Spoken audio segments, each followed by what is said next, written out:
Thank you. I had no idea I would be first. Whoa, okay. Is my video okay? It's kind of cut off there. Crystal This clear. it's okay. Okay, great. All right. This is relatively recent poetry. Um, I'm going to start with Death Has No Name. A child stands defying an army and falls from a live bullet. Another child scrambles over rubble, seeking her baby brother and her parents. Death is emptiness and has no name. Thousands of nameless corpses mark the vestiges of villages where death resides, nameless. And this next one is has to do with Stonehenge and all the stones that got gathered to be Stonehenge, and I'm calling it Reverence of Civilizations. I didn't realize how many places contributed to Stonehenge.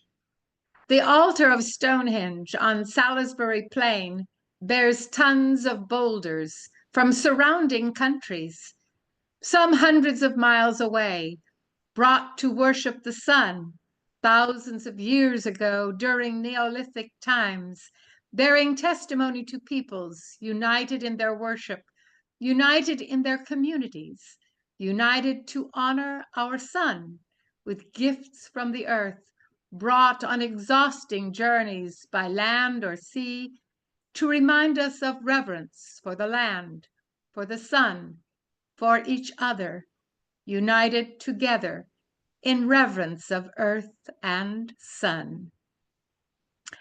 And this one is on Garcia Lorca, just a great, great poet and a martyr. Garcia Lorca, murdered by fascists, remembered in an opera, remembered in his songs of loneliness. Cordoba, far away and alone, alone in his truth, returning to Granada, knowing it is to his death. Yet we shall remember him and his truth forever. That is, I have sung some of the songs of Garcia Lorca, set by my brother, and one of them is Cordoba, Cordoba, far away and alone. I won't do any more. That's quite enough, but it's a very, very beautiful song. Sunshine.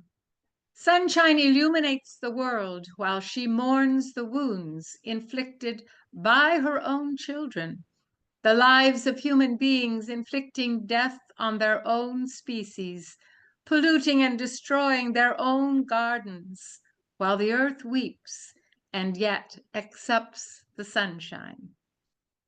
And I'd like to end with Shinnecock women. You mentioned Long Beach, and their tribe is just off of Long Beach. I don't know where it is exactly geographically. Maybe other people do.